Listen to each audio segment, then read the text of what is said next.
Hello, online learners. Today, during class, we talked about speed and velocity and the difference between the two. So, just to start off, humans are obsessed with speed records. There are speed records in horse races, boat races, foot races, stock car races, and even baseball pitches. One of the most historic speed records ever charted was set when Chuck Yeager broke the sound barrier in 1947 by flying faster than the speed of sound. In this lesson, you will learn how speed is determined. You will also learn about velocity and how it differs from speed. So, we're going to talk about the Pythagorean theorem also, which says that in any right triangle, the square of the hypotenuse is equal to the sum of the squares of the sides. So if you remember from algebra, Pythagorean theorem is c squared equals a squared plus b squared. We're going to talk about speed, the measure of the rate at which an object changes position, and velocity, rate and direction of an object's motion. Okay, so speed. Speed is a measure of the rate at which an object changes position or moves. You are no doubt familiar with speed limit signs. In the United States, a typical city speed limit is 30 miles per hour. Expressed in kilometers, this speed is about 50 kilometers per hour. If you had a good stopwatch, you could measure the distance traveled by a moving object, let's say a car, in 10 seconds. If you timed several cars over a 10-second period, the one that traveled the farthest would have the greatest speed. Speed can be calculated using the formula. Speed equals distance over time. Okay, in class, we kind of talked about this distance over time. So when you say something is 60 miles an hour, miles per hour, that's what MPR means. What that means is that you're going 60 miles per every 1 hour. Okay? That's what that speed limit means. 60 miles per every 1 hour. Okay? So we've got our distance here on top, our distance divided by the time. Okay, so distance divided by time is speed. So that's our equation right here. Speed equals distance divided by time. Okay, note that the direction in which the object travels is not important in this calculation. In fact, during the measurement, the object may change direction several times. For instance, if you travel from your house to the grocery store, you may make several turns on your way. To determine your average speed, the total distance covered is divided by the total time required to make the trip. Okay, here's an example. Robert rides his bike to the store, which is exactly 6 blocks west of his house. It takes him 3 minutes to make the trip. So, notice our equation here, okay? Speed equals distance over time. We went 6 blocks in 3 minutes. So our equation is the distance is 6 blocks. And the bottom part, the time, is 3 minutes. Okay, so here's our equation. Speed equals distance over time. We went 6 blocks in 3 minutes. 6 divided by 3 is 2. So our speed is 2 blocks per minute. That divide bar means per. So 2 blocks per minute.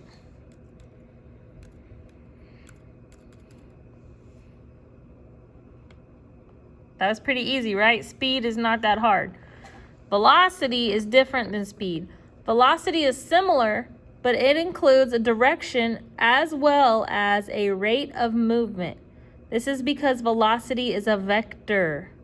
It's a calculation, therefore requires the use of displacement instead of distance. If you remember, we talked about displacement and distance last time. Remember, displacement has direction. Distance is the length without direction. okay? All right. Okay, so velocity equals displacement divided by time. As with speed, the units for the magnitude of velocity can be any distance measurement divided by a time unit. However, the full measurement must also include a direction. Okay, here's another example of Robert. So we got the same example. Robert rides his bike to the store. It's 6 blocks west of his house, okay? It takes him 30 minutes to make the trip. What is his velocity? So in this equation, we're using the same information, okay? Our displacement is still 6 blocks because from point A to point B, he went 6 blocks. From the store to his house, it was 6 blocks. He still went 3 minutes. That didn't change. So that's still our bottom number, okay? So our top number here is our displacement, and the bottom number is our time. 6 divided by 3 is still 2, okay? So we went 2 blocks per minute, but the difference is this direction. We went west, okay? So that's how it's different than speed. Velocity is displacement over time with direction. Pretty easy so far, right? All right, now we're going to talk about combining velocities. Just as displacements can be added, velocities can also be added. As long as the velocities are all in the same straight line, they can be added algebraically. For instance, imagine you are paddling a canoe downstream in a river. Your paddling rate is 16 kilometers per hour. However, the downstream flow rate of the river is 5 kilometers per hour. What would your actual velocity be? The two velocity vectors are in the same downstream direction, so they can simply be added together. Excuse me. Combining the velocities reveals that your rate is 21 kilometers per hour downstream. Okay, so here's another example. After a nice rest, you decide to paddle your canoe back home. This time you must go upstream. You manage a paddling rate of 12 kilometers per hour.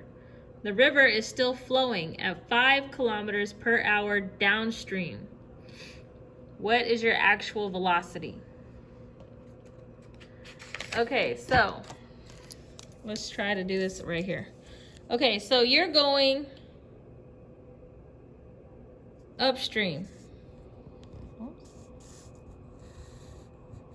You're going upstream a river, and you're traveling at 12 kilometers per hour, okay? That's how fast you're rowing the boat. You're rowing a canoe 12 kilometers an hour. But the stream of the river is having an effect on you. The stream of the river is kind of working against you. And the stream of the river is going downstream, and it's 5 kilometers per hour. Okay, 5 kilometers per hour. So because your directions are different, you're not going to add these two numbers. You're going to actually subtract. Your velocity is this, but the river is inhibiting you by 5 kilometers an hour. So you're going to say 12 minus 5 equals 7. 7 kilometers an hour. All right, is that my final answer? 7 kilometers an hour? Is that the final answer, do you think, when talking about velocity?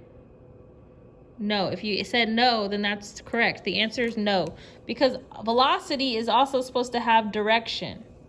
So we went 12 upstream, 5 downstream.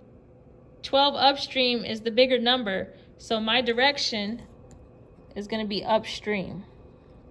So my final answer is 12 kilometers an hour upstream. Sorry. Okay, so the velocities are in a straight line. However, they are in opposing directions. Let upstream be positive and downstream be negative. The calculation is 12 plus the negative 5, which is the same thing as saying 12 minus 5, equals 7 kilometers an hour upstream. Okay, there are also times when the velocities to be added are not in a straight line. The following examples illustrate how to approach this situation. Okay, so Joan leaves her house at 8 o'clock in the morning to go to the library. So here's Joan's house. She walks 2 blocks east and then turns and walks 5 blocks north. She arrives at the library at 8:21 a.m. What is Joan's displacement as she travels from her house to the library? Okay, the first thing it's saying is that you could draw a triangle, okay? Your displacement is your distance from point A to point B, right? With direction. So point A to point B, straight line distance, that's displacement. This is telling you how to graph it. And I'll show you now. Joan leaves her house at 8 o'clock a.m. to go to the library. She walks 2.0 blocks east and then turns and walks 5.0 blocks north. What is her displacement? The first step in answering this question is to draw a vector along the straight line length between Joan's house and the library. Next, you need to determine a suitable key to relate her motion to the lines on the graph paper. In this case, 3 squares on the paper are equal to 1 block. Now you will need to cut off a strip of the graph paper to use as a measuring tool. Place this strip along the vector and count the number of squares. The line is approximately 16.2 squares long. Now use the key from before. 3 squares equals 1 block. So 16.2 is divided by 3, resulting in 5.4 blocks. Finally, you need to consider direction.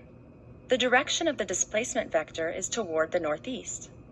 So Joan's displacement is 5.4 blocks northeast. Okay, so that example is if you're drawing on graph paper, but for the sake of this, that's really kind of too difficult. And then you have to decide how many units is 1. What they're saying is, you know, this was supposed to be 2 blocks altogether, but this line is comprised of 6 squares.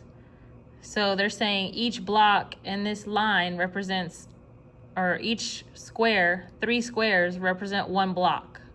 That's kind of confusing.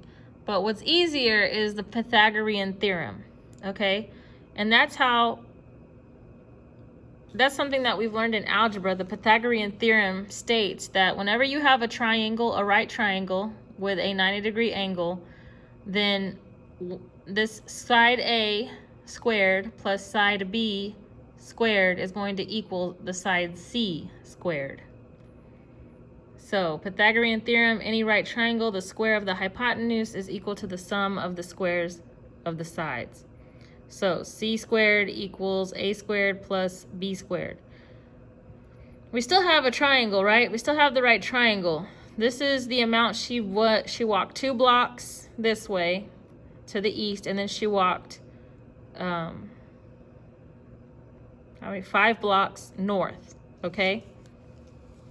So my A, she was walked 2 blocks, so here's 2 blocks squared plus 5 blocks north is what she walked. So here's my 5 blocks squared. So 2 squared is 4. And 5 squared is 25. And 4 plus 25 is 29. So C squared equals 29 blocks squared.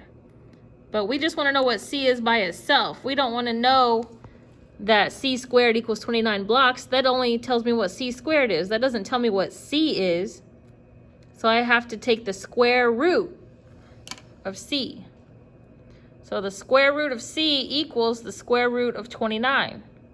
And if you put that in the calculator, then you're going to get this decimal, 5.385, which roughly rounds to 5.4 blocks. So therefore, her displacement is 5.4 blocks to the northeast. because remember, displacement also requires direction. Okay, here's another example. Joan leaves her house at 8 a.m. to go to the library. It's the same example, guys, the same one we've been talking about. She walks 2 blocks east and then turns and walks 5 blocks north. She arrives at the library at 8:21 a.m. What was her average velocity? Okay, remember, velocity is a different equation, okay? Velocity is displacement divided by time. We found out what our displacement was here, okay, 5.4. So we got 5.4, and our time was from 8 to 8:21. So the difference between 8 and 8:21 is 21 minutes. So we say 5.4 divided by 21, and that gives us 0.2571. We round that to 0.26 blocks per minute northeast. And that's how we get the velocity. So first we had to figure out what was our displacement, and then we could figure out our velocity after that. Okay, now to see how velocity and speed are different, because that's not Joan's speed. This is Joan's velocity.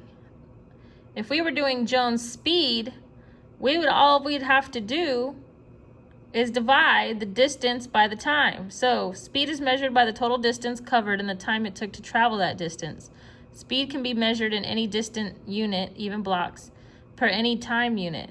So our distance was 2 blocks plus 5 blocks. Our overall distance was 7 blocks, not displacement, but distance. It took us 21 minutes, okay? So speed equals distance divided by time. So we have 7 blocks divided by 21 minutes, and that equals 0.33 blocks per minute. So that means she approximately walked 1/3 of a block every minute. So her speed and her velocity are different. Okay, calculating displacement and time from velocity. Have you ever been on a long car ride and wondered how long it would take to get to your destination? You can use the velocity formula to determine the duration of a trip, assuming the velocity remains constant. This will require rearranging the variable of the velocity formula. A useful mnemonic to help with the algebraic process is shown here. Okay, so you have a circle, you've got D on top, and you got V and T on the bottom. When using this type of figure, a horizontal line indicates division, and a vertical line indicates multiplication. For instance, to solve for T, or time, first you're going to write T equals. So it's saying that this vertical line means you're going to multiply whatever's on the other side of it. So you would multiply V and T. It's saying that you're going to divide whatever is on the other side of these horizontal lines. So the horizontal line you would have to divide, if you want to get T by itself, then it's D over V, or D divided by T. If you want to get V by itself, then it's D divided by T. Okay, so T equals D divided by T equals D divided by V. See, they're separated by a horizontal line. So what's other ways? So we could write this a lot of different ways. We could say D equals V times T. We could say V equals D over T. Okay? So here's an example. Suppose you're traveling down the road at an average velocity of 88.5 kilometers per hour. Your expected displacement upon arriving at your destination is 125 kilometers. How long will it take you to get there? So we use our equation, T equals D over V. Our displacement is 125, that goes on top. The D is displacement. Our velocity, it tells us right here, is 88.5, that goes down here.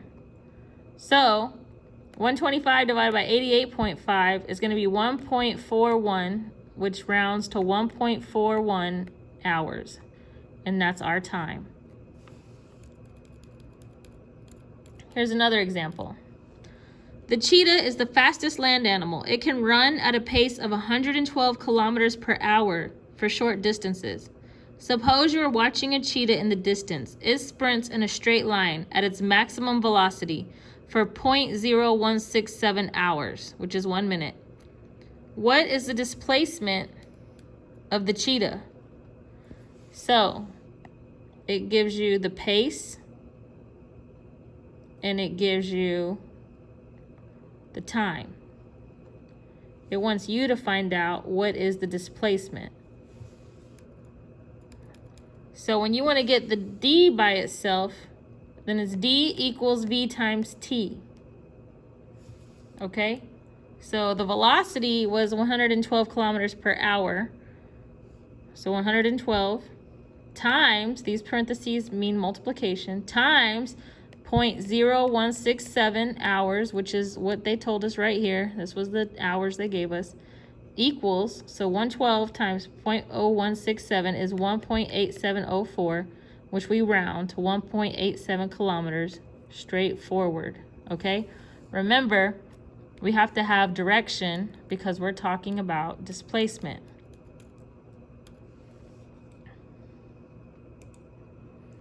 Okay, so for review, we've learned about the concepts of speed and velocity. Speed is equal to a distance divided by the time it takes to travel that distance. Velocity is equal to a displacement divided by the time it takes for the displacement to occur. It is important to remember that, like displacement, velocity is a vector. This means that whenever a velocity measurement is given, both a magnitude and direction must also be given. Okay, so now you're going to go to your assignments, the Google form, and you're going to fill out the Google form with the information from this video.